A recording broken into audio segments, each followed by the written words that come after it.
Hello, my name is Israel Peña, and this is my project paypay.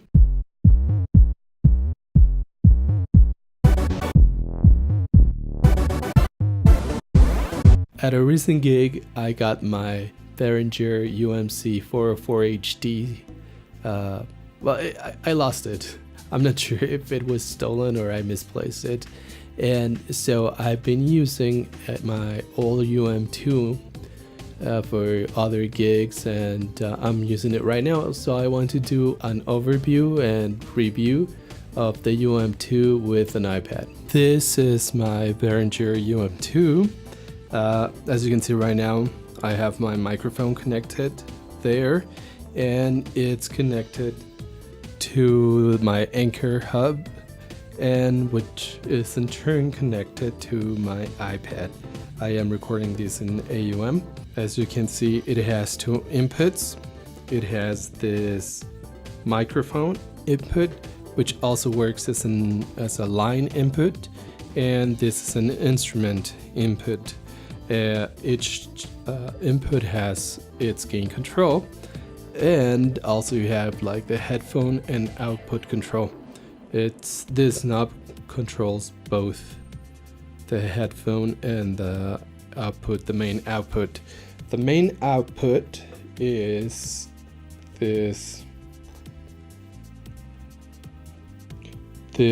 two RCA plugs. That could be a disadvantage if you want to connect to a mixer or to the PA of the place you're playing. What I did is I made a cable with an RCA plug on one side and an instrument plug on the other, and it has worked pretty well. It also has direct monitor. If you don't want to have any latency, you can have a direct monitor out. And if you saw in the back, you have the 48 volt phantom power. As you can see, it works pretty well with the Anchor powered USB hub. I really recommend this one. I'm also going to try it with this Amazon Basics hub that I modded, so I can use it with a power bank instead of plugging it to the wall. Let's go to AUM. In the Behringer website, I think it's Music Drive now. I don't remember what's the URL or the domain name.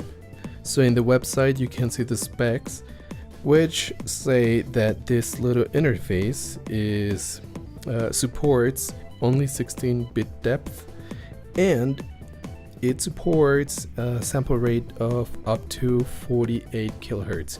Right now I'm going to leave it at 44.1 kilohertz. When you open a new channel and you choose the hardware input, sorry for the noise, it's still very noisy in here. You have this USB audio codec L and right, which is like a stereo input, and you have the left only, which is the microphone and the line input, and USB codec R, which is the instrument input. Now I'm going to test the inputs and see if there is any difference in their gain. For the instrument input test, I'm going to use my noise thingy.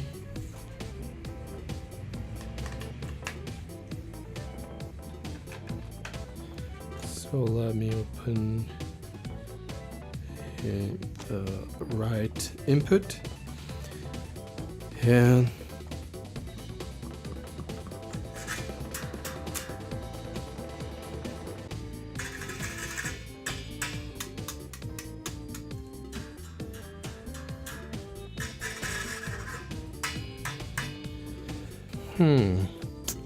I don't have a functioning guitar right now to test that.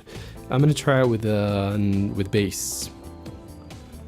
Okay, so this is the bass. It's a very old Yamaha bass.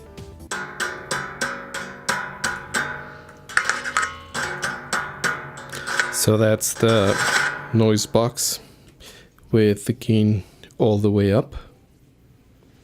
Now for the bass.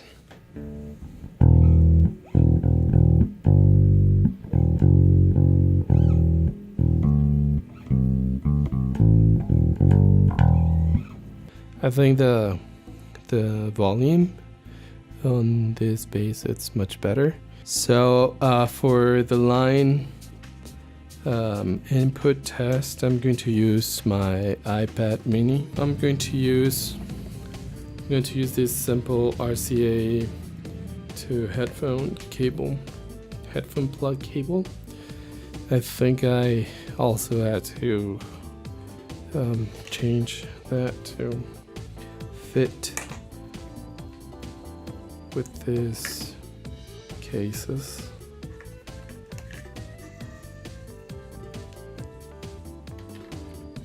Oh yeah, I'm going to unplug the microphone. I'm going to turn off phantom power and turn it on and unplug it.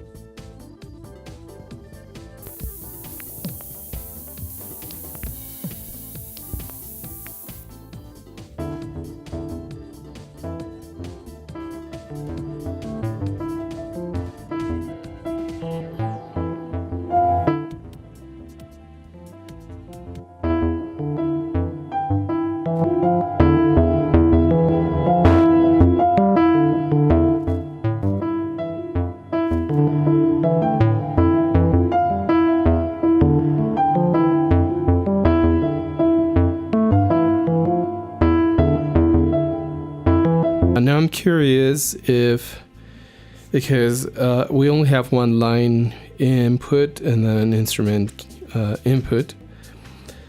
In theory, they have different gain properties. But I'm curious if I can record a stereo track with this. So I'm gonna try that. I'm gonna keep using that the iPad with this Tines instrument in there, and I have a stereo processing effect on it, and I'm gonna change this track from just a mono input to a stereo input, and let's see what happens.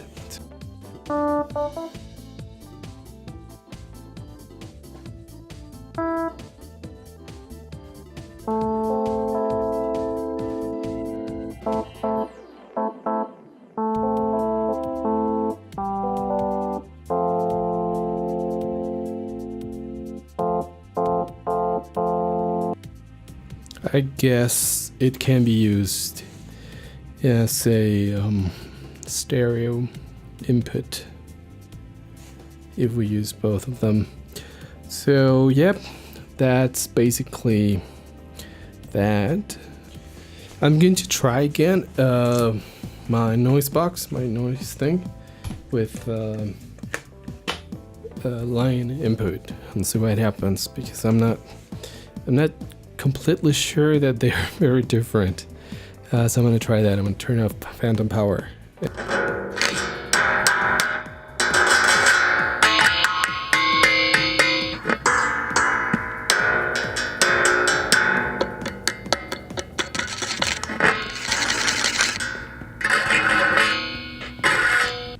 My perception is that the line input has higher gain for this instrument than the instrument gain one. Now I'm going to use it testing using this Amazon Basics USB 3 hub.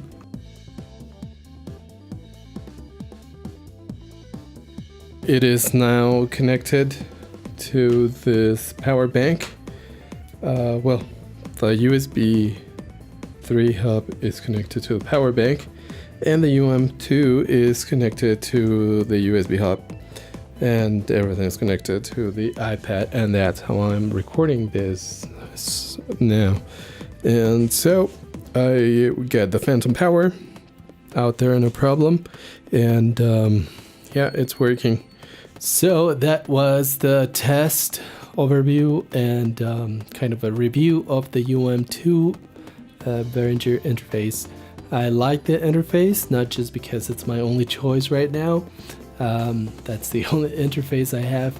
I also like that it's very small and it was very cheap. I paid less than $50 in Amazon, and usually here in Mexico, interfaces and audio equipment in general is more expensive than in the US. And so yeah, it was very cheap, and you get 2 outputs, 2 inputs, and 1 input for a microphone with phantom power.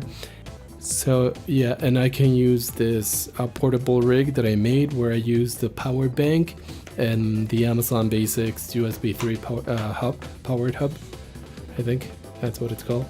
Well, the USB 3 hub that is powered, and it's all by Amazon, and that's the one that I'm using right now.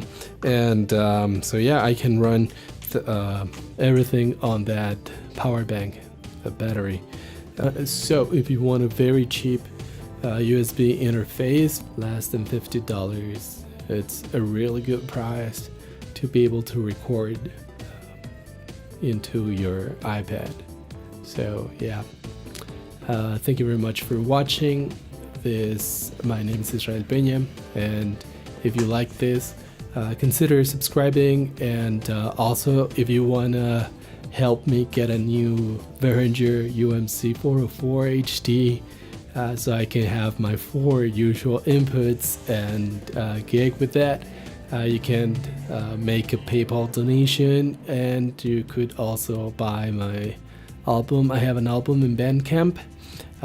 If you want to help, you can also buy that, and yeah, share, like, and subscribe if you like this. Thank you very much for watching.